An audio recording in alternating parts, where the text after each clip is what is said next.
Okay, so here we have our latest completed build. We literally just finished this car yesterday and then spent the majority of today just kind of dialing everything in. We bolted on a lot of the little things that weren't, just the little accessories and things like that. Put the mirrors on, put the bumpers on, the side rockers, all that type of stuff. And we got everything dialed in, got it over to the detail shop, had it all cleaned up, and this sucker is ready to go. This car is going to end up going to Manhattan Beach, California. So if you live in that area and you see this out on the road, give the guy a thumbs up. You see him cruising it around. This is a 2015 model. This is one of the last of the classic body styles that they ever made. So 2014 and 15 were the Polaris built gems of the classic body style. So they're very difficult to find. They're becoming a lot more difficult to find as time goes on. The Polaris built ones had the circular tubular dual A-arm suspension and chassis. This was all designed by Polaris. It had the Polaris hubs, Polaris axles, Polaris brakes, Polaris shocks. Everything was upgraded when they went to the 14 and 15s. We just put brand new calipers on here, brand new caliper mounts, brake pads, brake lines. Everything has been replaced up here in the front. And then we bled the entire system, all new fluid. Thing stops on a dime. It's like a brand new car. This car was shot in the Ford Area 51 blue. So that's like the Ford Raptor color that you see. Some of the F-150s are done in, they offer that in it's called Area 51 blue. And it was done in the Kevlar finish. The customer went on our website and specifically chose this color. He loved that look, and he wanted it in the Kevlar finish. So the Kevlar is really, really tough, kind of adheres the car together, kind of like a Dynamat in a way, back in the day when you would put Dynamat in your car sound systems to keep them from vibrating and shaking around, stuff like that. That's kind of, in theory, what the Line X does to the cars. It gives them a real thick, heavy-duty appearance and kind of just helps with all that squeaking and little things along those lines. So that one was done in the Kevlar Area 51 blue, and then everything else on the car that you see is done in satin black. The customer was really, really particular about a lot of things on this car. He wanted specifically, a certain type of wheel, and he wanted specifically a certain type of lug nut, and he wanted this exact seat. So we tried our best to really dial in and come through with what he wanted. He wanted the upgraded brown upholstery, so that's what we did on this. And then we did the black piping on the outer edge, and then we did the black stitch thread in between, this unique design that we came up with. And then we did the black billet grommets going down the center. And it's like the little things that make the car stand out, in my opinion. I think it's that way on any houses, cars, trucks, boats, whatever. But it's just little things like when we do the black grommets, we sew black material behind this that's hidden behind the seat just to accentuate that black. And what we're going to start doing is offering LED lights that are illuminated throughout these center holes. My upholstery guy's working on a kit right now where these will all light up. If somebody ever wanted that in the future, it'd be kind of a cool idea. Never done that before. This one, the customer, again, was very specific about the sizing of the car. He didn't want it to be too high where it wouldn't fit in parking garages or his garage at his house. And he also didn't want it to be low like a stock car. So instead of doing our typical 6-inch lift that we normally do, we typically always do like a 6-inch lift or an 8-inch lift. Sometimes we'll do a 10-inch lift. And then depending on the year model of the car, we will modify that 6 with a 7 in the rear, or whatever it happens to be, so that we get that perfect level stance. This car here, we came up with a 5-inch lift, and that gives the car a bit of ground clearance. It's a little bit up off the ground and allows it to run these bigger 23 by 14-inch wheels and tires with no problem at all. We also widen and extend the wheelbase on all of our lift kits. So this is not just like a kit you bolt on that rolls the axle down.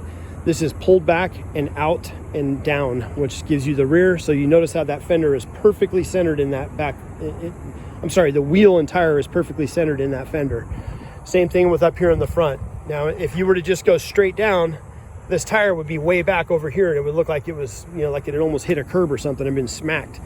You can see the angle of the lift out there, how it comes forward.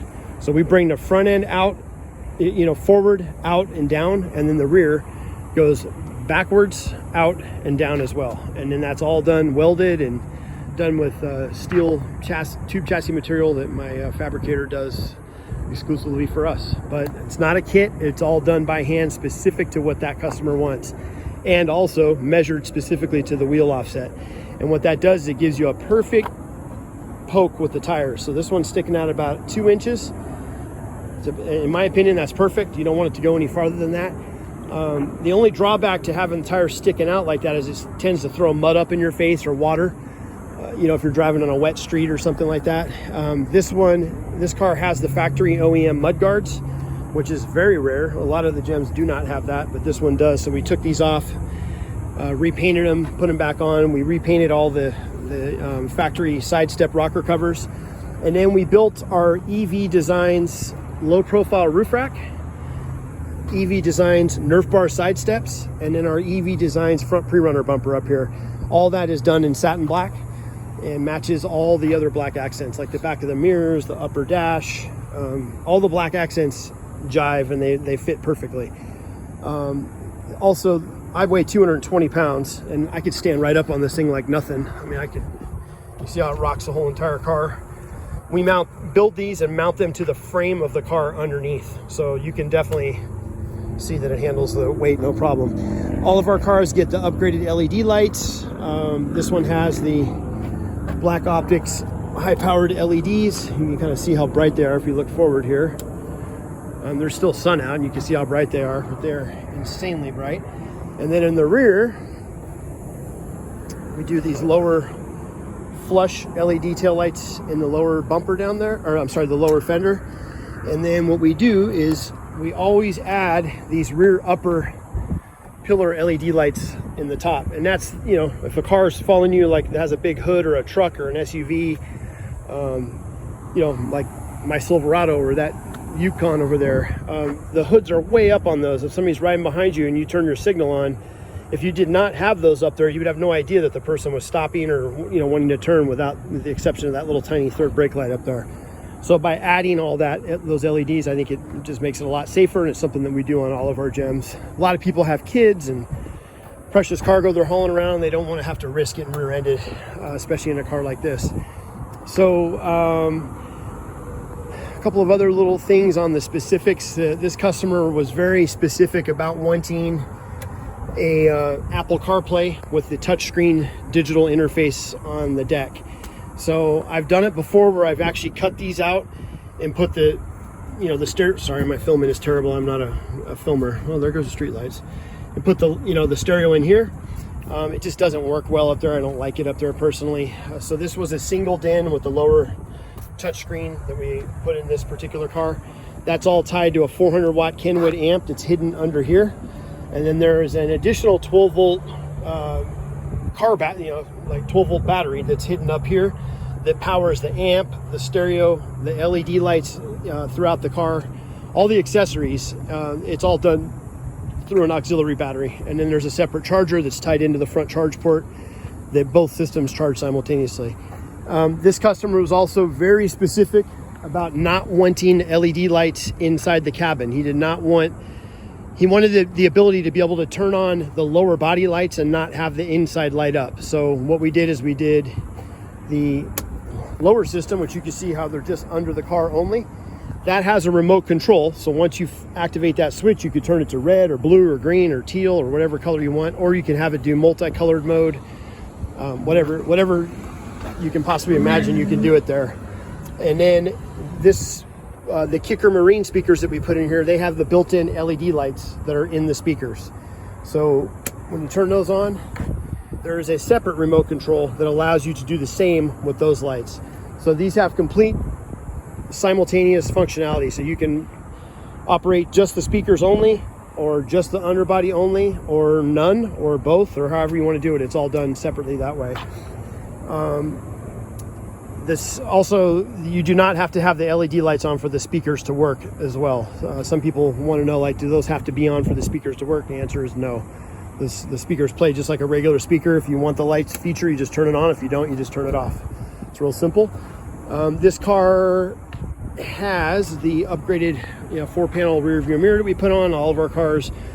Grab handles throughout, the larger exterior mirrors, all new low profile seat belts. We do this on just about every car. We notch the body here and then we put the black trim there so that the seatbelt doesn't damage the side of the car. And I think I already said this, but the flush LED tail lights there, LED third brake light, license plate light there. yeah, that's pretty much everything on it. So this car is going to end up going to Manhattan Beach, and if you like this car, or you like ones that we've done in the past, or you have any questions about wanting to possibly have us build you one from the ground up, or purchase one that we may already have built, but you want to modify it, say, hey, I want to buy that E6 that you have, but I want to do a 10-inch lift or do this or do that, you just let us know. We can kind of walk you through the process and let you know on our timing and scheduling, and get you in and get one of these cars that we build in your garage for your family to enjoy. Thanks for checking it out.